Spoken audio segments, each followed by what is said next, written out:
Vamos no terceiro ponto. Pastores curados sabem perdoar aqueles que um dia erraram. Pastores curados sabem perdoar aqueles que um dia erraram. Paulo, ele fala assim, na minha primeira defesa, ninguém foi a meu favor. Todos me abandonaram. Mas olha o que ele fala em seguida, ele fala assim, que isto não lhe seja posto em conta.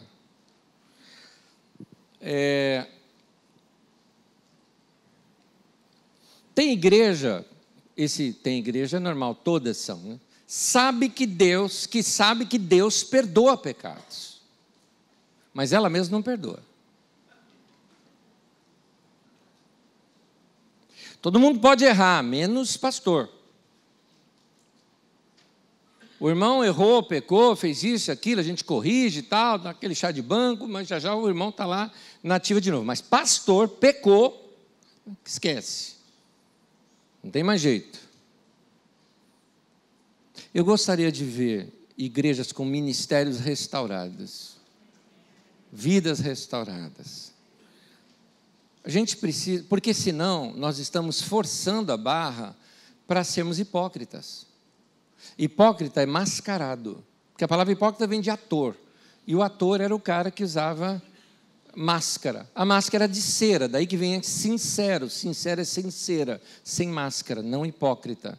Hipócrita é o oposto do sincero. Eu não estou aqui fazendo uma defesa para que a gente libere tudo e todo mundo peca como quiser. Não é isso que eu estou querendo dizer. Eu só estou querendo que tenha espaço para a gente ser humano na igreja. Nós não somos anjos. Nós somos gente. E humanos. E por isso, erra. Se um irmão comete pecado, nós precisamos orar, ajudá-lo, para que ele seja restaurado, mas que ele volte também no ministério que ele tinha. Mas é claro que é todo um processo para ser restaurado. Mas eu acho que isso produz muito mais glória. Então, o que a gente precisa ficar de olho, gente, no pastoreio é o seguinte. Lá em Ezequiel, diz assim, a fraca não fortaleceste, a doente não curaste, a quebrada não ligaste, a desgarrada não tornaste a trazer, e a perdida não buscaste, mas dominai sobre ela com rigor e dureza. E aqui é uma profecia contra os maus pastores. E nessa palavra, olha só a sequência, fraca, doente, quebrada, desgarrada e perdida. Essa é a sequência. A ovelha está fraca, mas ninguém vai lá ajudar. Daqui a pouco ela fica doente. Aí ninguém foi junto, ninguém foi ajudar, então ela fica quebrada. Daqui a pouco ela já está desgarrada, você já não vê mais, uma hora ou outra ela aparece e tal, e daqui a pouco está perdida. E o pior, diferente de Paulo, que cita todo mundo pelo nome, a gente vai fazer assim, né? Como é aquele irmãozinho? Né? Aquele assim, ó, lembra? Tinha um narigão assim, lembra? Lembra? Nadava de costas, o pessoal saia correndo pensando que era tubarão, né? Você vê, a gente vai lembrar de traço, mas não lembra nem do nome. Porque nome a gente conhece de quem é perto. Por isso que a gente vai perdendo esse contato. Crescimento da igreja é uma bênção. Mas nós precisamos estabelecer vínculos de relacionamento, porque senão as pessoas viram só números. E tem várias fases de crescimento da igreja que são, assim, igreja até uns 100 membros, todo mundo se conhece, 200 já não dá mais, 500 você já, você anda na rua, irmão, de cumprimento, você já fica assim, né? Vai crescendo, tem hora que a pessoa te cumprimenta, você, cumprimenta, você conhece? Não, vai cumprimentando, né? Você vai cumprimentando assim as pessoas porque vai perdendo essa proximidade. No entanto, a gente precisa gerar dentro da igreja um espírito de comunidade, de estar junto, de estar perto um do outro, de ter comunhão com unidade. É nesse sentido que eu falo comunidade. Comunhão com unidade. A gente tem que estar próximo um do outro. A igreja é bom crescimento. mas se a gente não tiver esses vínculos de relacionamento, a igreja ela tem que crescer grande e crescer pequena ao mesmo tempo.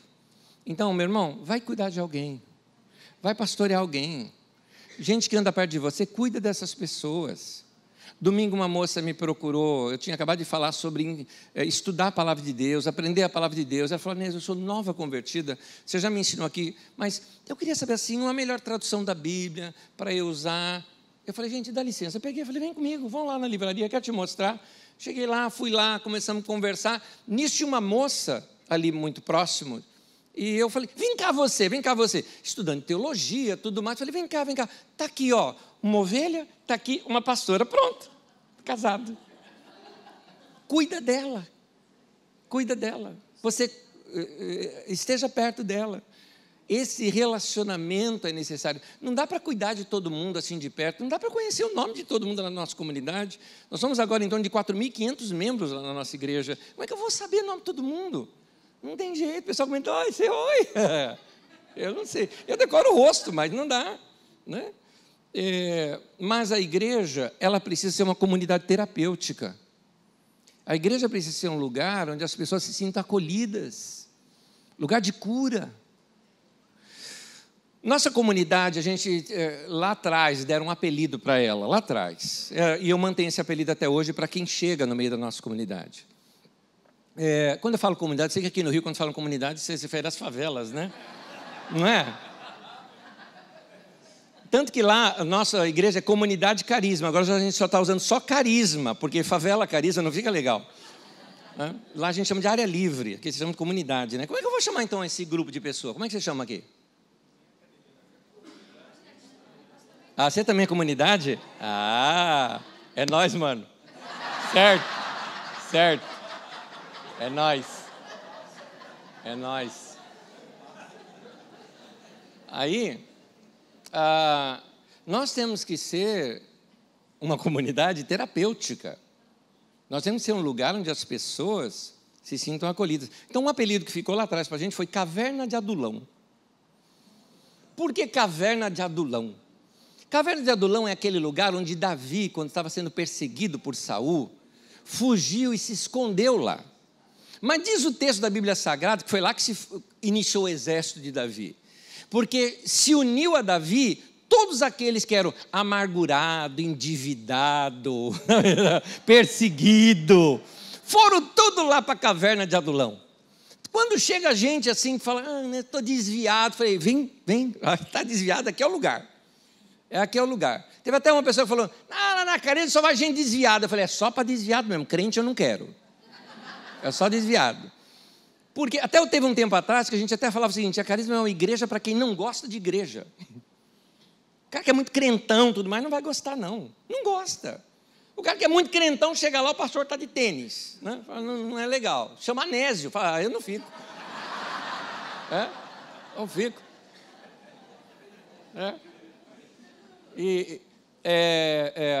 Nós precisamos ser um lugar acolhedor, lugar para curar, para a fraca ser fortalecida, para a doente ser curada, a quebrada ser ligada, a desgarrada ser tornada a trazer de volta e a pedida buscada. É isso. Igreja é isso. Não dá para o pastor fazer isso sozinho. Tem que ser a igreja fazer isso. Meu querido, não guarde mágoas. Pastores curados sabem perdoar aqueles que um dia erraram. Alguém errou contra você? Perdoa, querido. Não adianta você ficar lá. Aquela história, não, pior é quando é o ex, né? O ex é um problema, querido. Ex é um problema. Porque a pessoa fica com mágoa do ex e fica assim, sabe? Aí ela cria um perfil fake no Facebook só para seguir o ex, né? E fica seguindo, né? E fica ali. Só está te fazendo mal. Não perdoar achando que você vai, desculpa o termo aqui, danar a vida da outra pessoa, é a mesma coisa do que você beber veneno e esperar que o outro morra. Você só está fazendo mal para você. Perdoa, querido. Libera.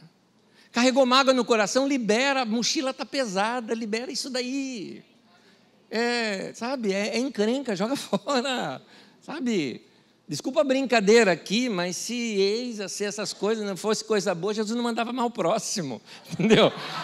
Então, desculpa a brincadeira, tá? Então, segue a vida. Oh, o pastor não acredita em restauração de casamento. Claro que acredita, irmão. Pô, deixa eu brincar um pouquinho. Uma brincadeira. Me ame, tá? Me ama. Pastores curados não se afastam da palavra de Deus. Amém? Não se afasta da palavra de Deus. Eu acho interessante porque Paulo, na última carta dele, no último momento da vida dele, já sabia que ele iria morrer, já sabia. Tanto que ele fala para o Timóteo vir depressa. E aí ele fala lá no texto que você já leu comigo, quando você vier, passa lá na casa do Trófimo e traga os pergaminhos que eu deixei lá. Me traga os livros e principalmente os pergaminhos. Me traga. Minha pergunta é, o que um cara que sabia que ia morrer quer ler? Para quê? É melhor você mesmo responder isso. Você vê a importância da leitura, a importância do estudo, a importância de você renovar a tua mente com a palavra de Deus até o último momento da tua vida. Vai estudar, meu irmão. Vai crescer. Vai aprender coisa nova, vai aprender uma nova língua para ampliar teu pensamento, tua mente, para você pensar de maneiras diferentes. Já deve ter contado isso daqui, mas uma vez eu me lembro, cheguei na casa de uma outra tia minha, novinha também, tinha 93 anos, né? Novinha, era filha da outra do 98, filha da outra, tá? Aquela era bisavó, essa era tia-avó. E eu fui visitar a tia, e eu, tia, tudo bem, aquela coisa toda. Pessoa simpaticíssima. Sabe aquela pessoa que ela é idosa, mas não é chata? Bem ao contrário, conversava de tudo, inteligente pra caramba, muito inteligente. Falava algumas línguas já, ela falava alemão, espanhol, português e inglês. E aí eu fui sentar, tinha uma Bíblia, peguei a Bíblia, eu conheço Bíblia, né? E faz anos atrás, aquele tempo que a gente não tinha muita tradução aqui no Brasil, não conhecia encadernação, a Bíblia, falei, olha que Bíblia diferente. Peguei, abri assim, italiano. Eu falei, tia, italiano? Eu falei, eu estou com um tempo aí, queria aprender uma língua nova. 93 anos de idade, eu falei, melhor é na Bíblia, porque aí você já aprende, edifica. Aos 93. Não é à toa que era uma pessoa agradabilíssima de conversar, cheio de conhecimento, conversava sobre tudo, falava sobre tudo. Meu irmão, vai renovar a tua mente, vai se ampliar, vai aumentar o seu tempo de leitura. Uma pergunta, não me responda, responde para você. Quantos livros você já leu nesse ano? Responde para você, responde para você. É bom você começar a repensar essa área da sua vida. A importância de nós estudarmos mais. Mas, falando da Bíblia Sagrada, se nós fôssemos reescrever a Bíblia Sagrada hoje por aqueles textos que nós aqui, só nós aqui, sabemos de cor, quanto da Bíblia a gente teria aqui? Então, a importância de se decorar textos bíblicos, meditar na palavra de Deus, guardar a palavra no coração. Uma igreja que ela tem olhos abertos, ela está aberta para estudar as Escrituras. Domingo passado, mensagem minha de domingo passado, foi ensinando o povo sobre como estudar as Escrituras. E algumas anotações que eu usei para a mensagem de domingo passado, eu as fiz quando eu tinha 17 anos de idade. Lá no meu tempo de estudo, aquele tempo pessoal que está lá estudando a palavra de Deus, fazendo aquelas minhas anotações, aquilo estava guardado no coração. Sabe o que vocês contaram da filhinha de vocês, que faz lá a anotação? Pois é, eu também fazia lá atrás, serviu agora. Foi útil, Deus estava falando comigo ali atrás. Não sou novinho, não, já virei ampulheta, viu, meu irmão? Já estou do outro lado da vida, sabe assim? Né? Então, a importância de você fazer depósitos da palavra de Deus na sua vida. Agora, quando você faz bastante depósito da palavra de Deus na sua vida, algumas coisas que você evita é engano. Vem comigo no pensamento. Jesus chegou e falou assim, toda autoridade me é dada. Ou, como diz outra versão, todo poder me foi dado. Quanto poder e autoridade Jesus tem? Todo. Quanto sobrou para o diabo? Se tinha 10, ele pegou 10, sobrou quanto? 0. Tem nada.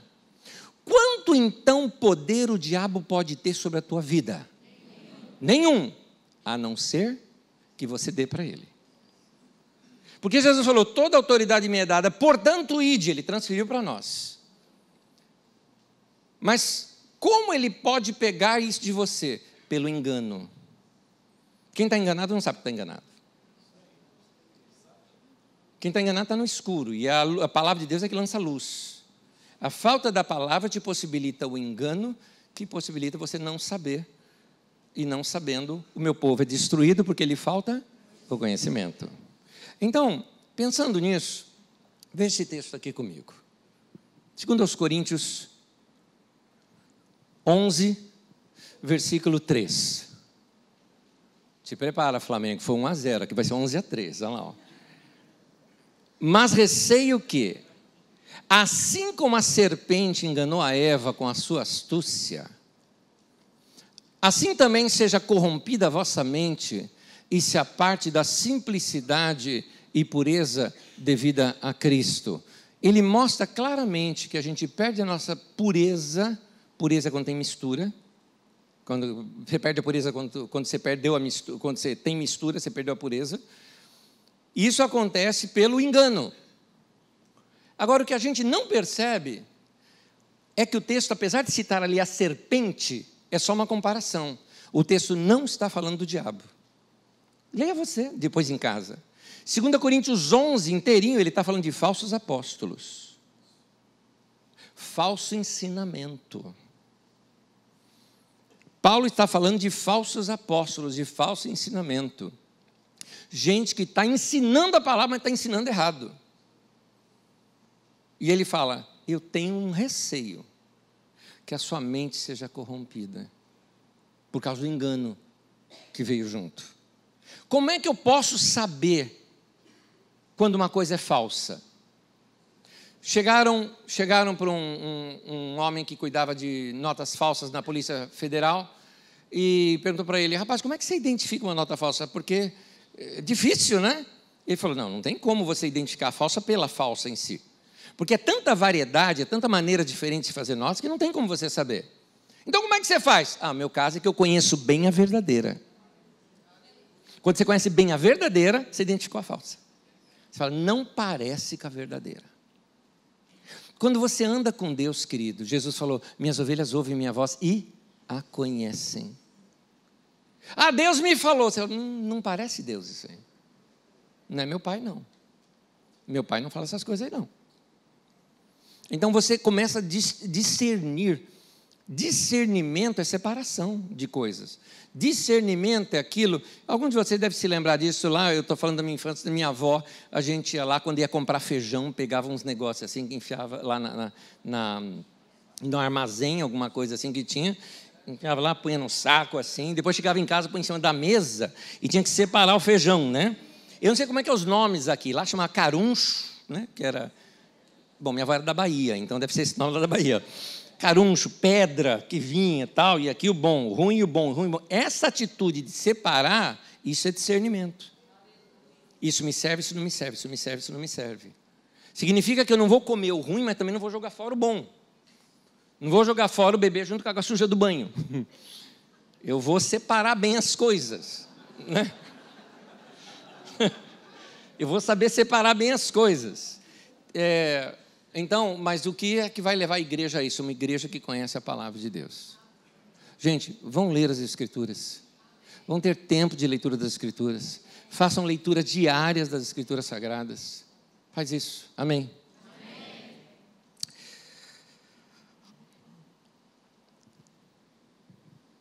5. Deixe-me... O que é isso aqui? Acho que isso aí é do Hélio. Escapou uma aqui do Hélio. Deixa eu ler uma do Hélio para vocês aqui. A igreja acaba sendo cozinhada pelo inferno de uma maneira errada de pensar sobre a vida, que literalmente afasta a verdade. Já, mas tem tudo a ver com a mensagem. Quer pregar aqui, não? Vai lá. Tema de hoje, agora é o Hélio. Vem cá. Foi revelação, irmão, que fez isso aqui, viu? Foi revelação. Antes de continuar, deixa-me falar o seguinte. Foi domingo que eu ministrei isso lá na igreja sobre o estudo da Palavra de Deus. Deve estar saindo amanhã na internet. Se você quiser, entra lá no YouTube. É mais fácil de ir pelo nosso site está em fase de mudança. Então, acha lá no YouTube. Você pode digitar Comunidade Carisma. Digita Nésio Rodrigues para você ver. Só tem eu, não tem outro não. Não tem outro não. Você pode digitar lá que vai aparecer. Tá bom? E aí tem essa sobre a Palavra de Deus. A gente começa sobre isso. Que eu estou estudando lá sobre jejum, Palavra de Deus. Domingo que vem oração. Nós estamos dando essas coisas. Pastores curados, deixa o Senhor tratar com quem fez mal à igreja. Ele falou, Alexandre Latoeiro causou-me muitos males. O Senhor lhe dará paga segundo as suas obras. O que significa? Significa, está nas mãos de Deus. Está nas mãos de Deus. Deixa eu me dirigir especificamente aos pastores aqui agora. Os pastores que você que lidera a igreja, pastoreia a igreja, ou pregadores. Qualquer um de vocês que são pregadores, que ensinam, mestres, seja qual for dos 5 dons ministeriais, qualquer deles, se você está à frente, deixa ele falar uma coisa. A maioria das pessoas, se não quase a totalidade, elas não se relacionam com você quando elas só te conhecem de púlpito. Se elas só te conhecem de púlpito, elas estão se relacionando com um holograma seu e não você. Um holograma é uma imagem sua, mas não é você. Holograma é o quê? Bom, você já assistiu Star Wars, por exemplo, parece aquela cena assim, né? Aquela pessoa ali que é puramente digital. Aquilo é um holograma. Holograma é essa imagem sua. Agora, este holograma com quem eles se relacionam, não é um holograma real, e não é um holograma que você projetou, é um holograma que eles projetaram a teu respeito. Eles acham que você é assim. Eles acham que você é de tal maneira. Eles acham que você é aquela pessoa que, Deus, aleluia, o cara, ele não dorme, ele só ora a noite inteira. A noite inteira. Vamos a uns termos bem de crente aqui. Ele é um varão de fogo, aleluia. Toca nele, toca no manto, meu irmão, que é um negócio... Verdade, a pessoa começa a projetar sobre você algumas coisas. Mas a gente tem cada termo, né? Varão de fogo. Eu imagino um cara magro, alto e bêbado. Né? Não é verdade? É isso que eu imagino. Mas tudo bem, voltando. Mas as pessoas projetam uma coisa a teu respeito e acham que você é aquilo.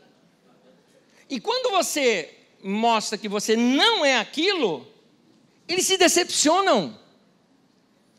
Eles se decepcionam.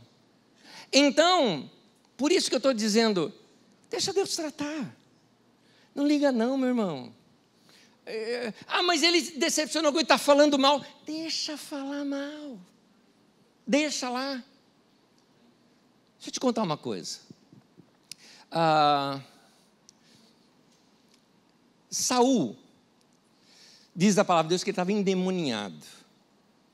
Davi estava tocando, Saul pegou uma lança e jogou contra Davi para cravar Davi na parede. Foi para isso. Vou tirar o aspecto endemoniado e vou usar uma expressão que um outro irmão usa. Ele era um rei louco, que atira flecha contra pessoas que estão fazendo bem para ele. Todos nós temos esses reis loucos na vida da gente, que atira flecha para nos cravar na parede, mesmo que a gente esteja fazendo bem para eles. 3 coisas Davi poderia fazer. Primeiro, Davi era mais novo e mais ágil.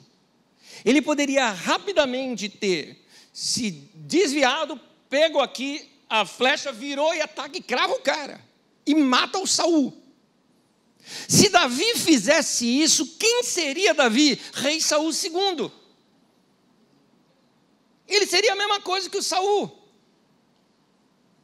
Se você entendeu a minha parábola, você está entendendo que tem gente falando mal de você. Você pegou, mandou de volta, meu querido, você está igualzinho. Quando você estava na escola dominical, Cantava, né? Cuidado, olhinho com que olha, né? Não tem isso? Vamos atualizar? Cuidado, dedinho com que tecla. Facebook da vida, redes sociais de todos os tipos. As pessoas falam mal de você e você pega e joga de volta. Rei Saul II. Rei segunda ordem de Saul. Mesma coisa. Davi não fez isso. Primeira opção. Segunda opção. Não fazer nada. Não fazer nada também tem um problema. Ele ia ser atingido. Se não morresse, ia ficar ferido. Alguém com quem Deus não poderia trabalhar com a vida dele. O cara está ferido. Ontem, eu saí com a minha namorada para passear. E minha namorada já é 27 anos de casado, tá? É isso, explicando, né? Aí nós estávamos conversando e num determinado momento surgiu essa questão de o que as pessoas falam por aí, não é? Esses dias, vê só.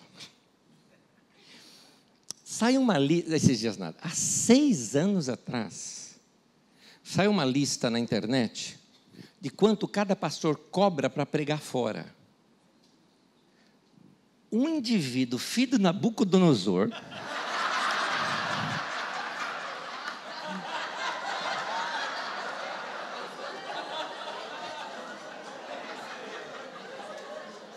botou meu nome lá, botou meu, e falou que eu cobrava R$8.000 para pregar fora.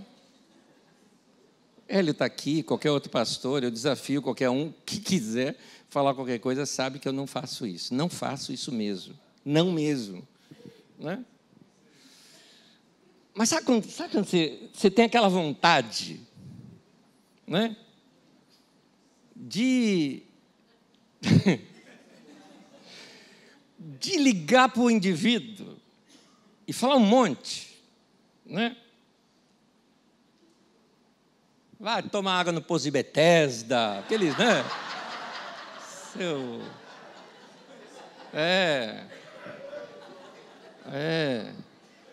Manto do cego de Jericó. Você vai inventando muita coisa pro cara, mas dá vontade. Mas, e aí eu pensei, defende, não defende, tal. Quer dizer uma coisa? Não adianta. De fato, eu liguei para o irmão. Consegui o telefone dele, liguei. Por gentileza, você colocou o meu nome aí? Quem te falou isso? Aí ele me cita uma cidade. Não, foi alguém lá de uma cidade e tal. Eu falei, querido, eu nunca fui nessa cidade. E não é possível ter sido um outro Anésio, que não tem. Ainda Rodrigues, né? Rodrigues, não tem. Aí ele falou, então, eu falei, faz o seguinte, tira do site e fica tudo bem. Faz isso. Ele falou, eu vou fazer assim. Então meu irmão falou, não chama de irmão não. Me chama de irmão, pode ser tirado do site. Se não tirar, você não é não. Você não é não.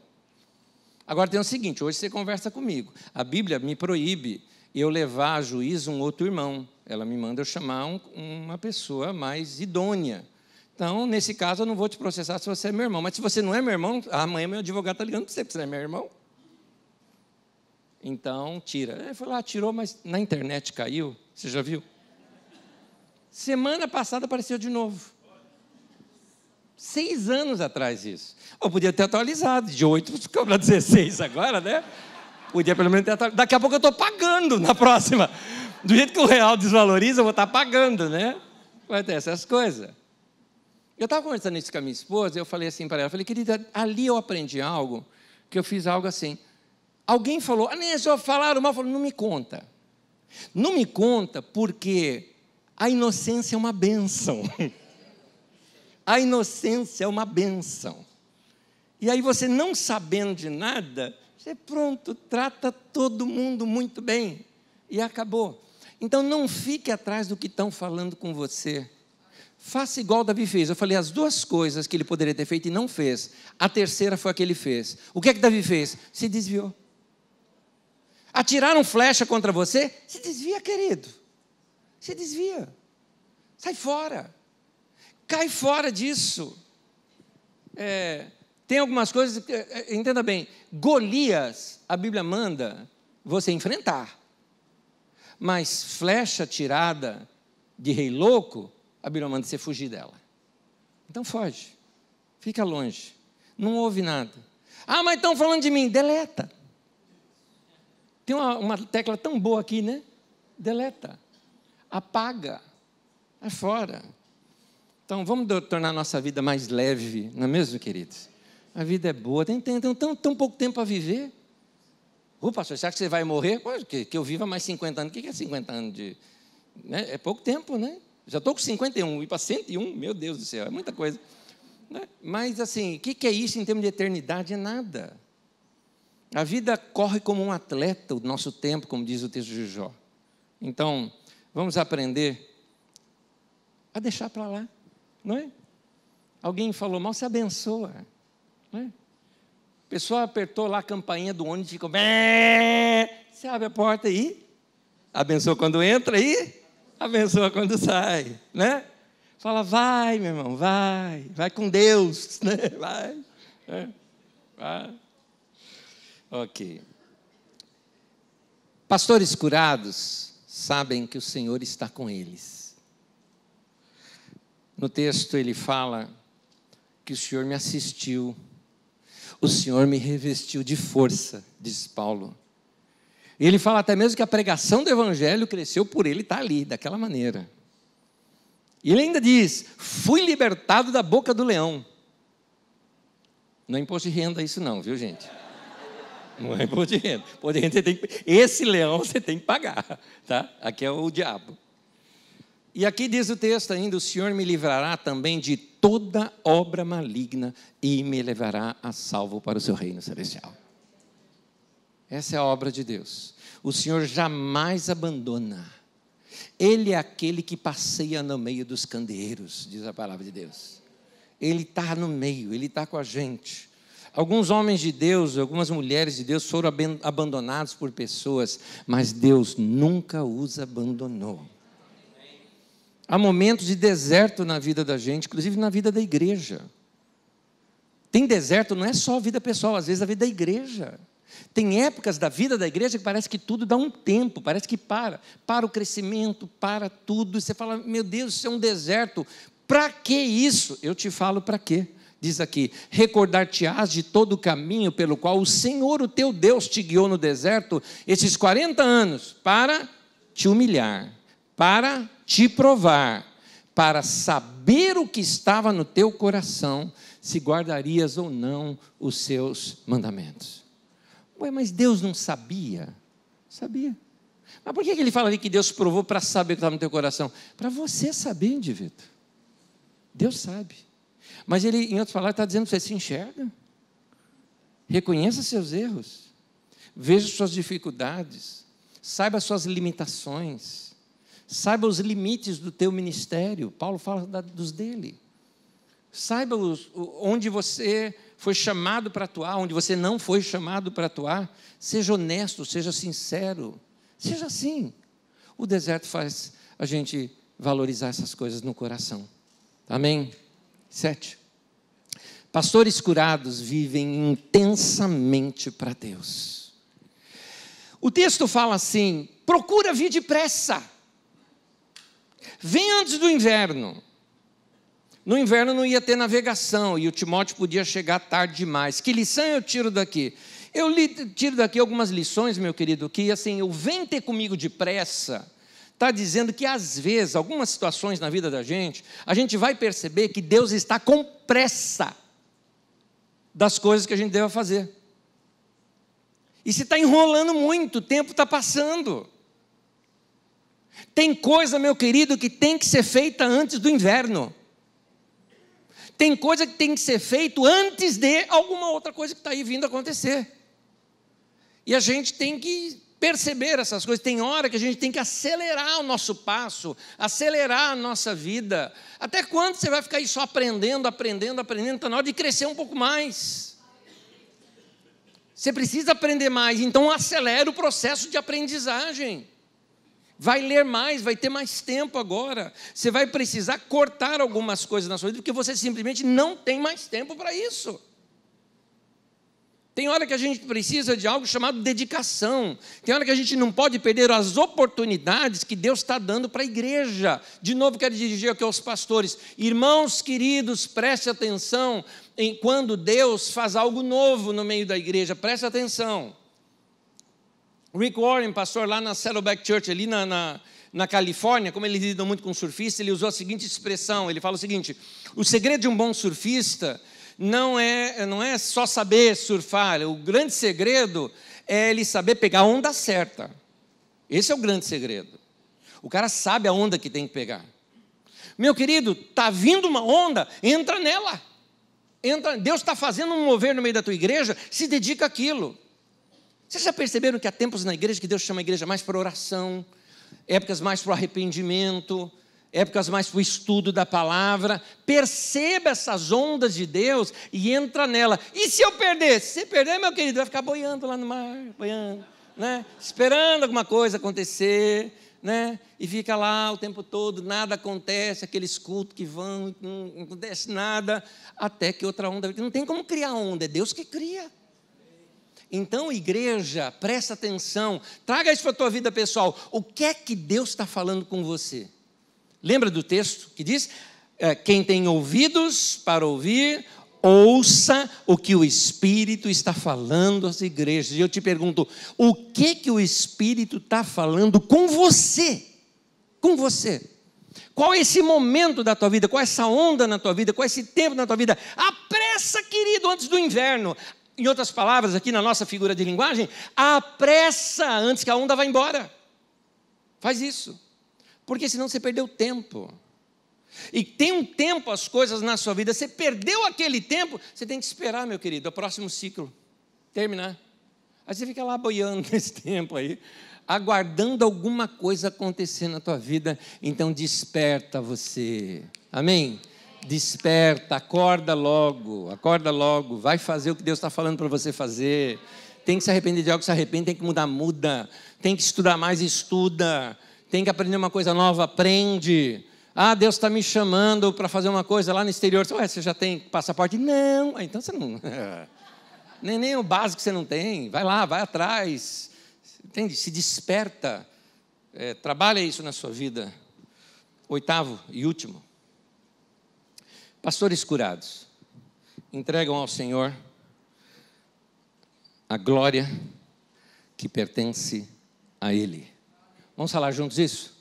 Pastores curados entregam ao Senhor a glória que pertence a Ele. A Ele seja a glória. Nós não estamos servindo, não estamos trabalhando para a instituição igreja. Você foi chamado para trabalhar para Deus. É para Ele que você está trabalhando. Se você serve no ministério, você está numa instituição, você está com um grupo de pessoas, mas você não foi chamado para isso, você foi chamado para servir a Deus. É a Deus que você serve. Então, meu querido pastor, a igreja local, ela é a ferramenta onde nós servimos a Deus melhor. É a ferramenta para nós pregarmos o Evangelho, mas você serve a Deus. É por isso que eu queria te dizer o seguinte: eu quero terminar a minha carreira amando ainda mais a Deus do que eu amava lá no princípio. Eu quero terminar minha carreira assim. Eu comecei a minha vida cristã apaixonado por Deus. Eu continuei a minha vida cristã apaixonado por Deus. Passava horas de oração e aquilo era tranquilo. Estou falando de adolescência. Agora, meu desafio é agora, já na adultidade, ter esse mesmo coração, porque eu quero terminar a minha carreira melhor do que quando eu comecei. O ministério vem para a gente e daqui a pouco você se acostuma com o ministério. E aí o povo te recebe bem, você acha que não precisa se preparar tanto quanto você preparava antes. Então, meus queridos, você precisa ter sim no coração o temor e o tremor toda vez, por causa do respeito, todas as vezes que você vai ensinar a palavra de Deus. É isso. Um irmão na nossa comunidade, bem experiente, ia ministrar e falou: cara, eu estou tremendo que eu vou ministrar. Eu falei: glória a Deus, isso é bom. Ele falou: como é bom? Ele falou: eu vou me preocupar o dia que você falar, estou de boa, tiro de letra. Eu falei: aí eu vou me preocupar, porque você perdeu aquele coração lá atrás, perdeu aquele jeito de menino, de criança que buscava a Deus assim, desesperadamente, me dá uma palavra, Deus. Meu querido irmão, minha querida irmã que ensina a palavra, quanto tempo você gasta ali diante de Deus, buscando, com separação, com estudo, com oração, com entendimento da palavra, se enchendo da palavra de Deus, para depois ir ministrar. Eu costumo dizer que eu tenho TPM todo sábado, tensão pré-mensagem. É difícil, gente, é difícil pregar. Você chega lá no domingo, aquele montaréu de gente, você olha assim e fala: meu Deus do céu, dá graça, Jesus. Sabe aqueles irmãos pentecostais que assim, dá força para ele, Jesus. Eu me lembro uma vez eu estava pregando numa igrejinha pentecostal, bem no comecinho do meu ministério, e eu era novo, né? Me perdi no esboço. Eu fui falar e perdi, eu falei: mas cadê? Né? Era papel, né? Não era computador, que tempo não tinha computador, papel. Só que teu irmão lá, dá força para ele, Jesus. Eu falei: amém, irmão. Obrigado, hein? Eu quietinho aqui, não querendo aparecer, você...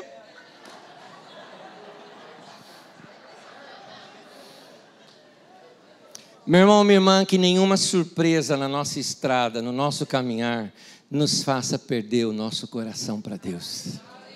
Amém. Que nada, eu sei que nada nos afasta do amor de Deus por nós, mas eu também gostaria de que nada afastasse do amor seu para Deus. Que você continue apaixonado por Ele como sempre foi. Último texto, fique em pé comigo. O último texto é uma bênção.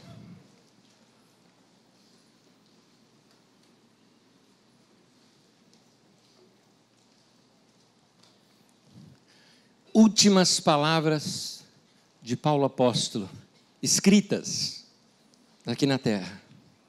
Nosso querido irmão que serviu tanto a Deus, e que eu sou tão grato a Deus por esse homem, quanta coisa boa nos ensinou. E esse irmão deixa uma bênção para nós. Diz assim: o Senhor seja com teu espírito, a graça seja com vocês. Amém. Que a graça seja com vocês. Que o Senhor fortaleça teu espírito. Que você seja cheio da palavra de Deus. Que ame o Senhor de todo o teu coração, alma, entendimento e força. Que você ame tanto as pessoas que você vai se encher da palavra de Deus para poder ter o que dar para elas mais ainda. Você ama Jesus, então pastoreie o rebanho dele. Cuide de pessoas, ame pessoas, ministre palavra para as pessoas. Se encha com palavra de Deus na tua vida para que você possa servir outras pessoas também.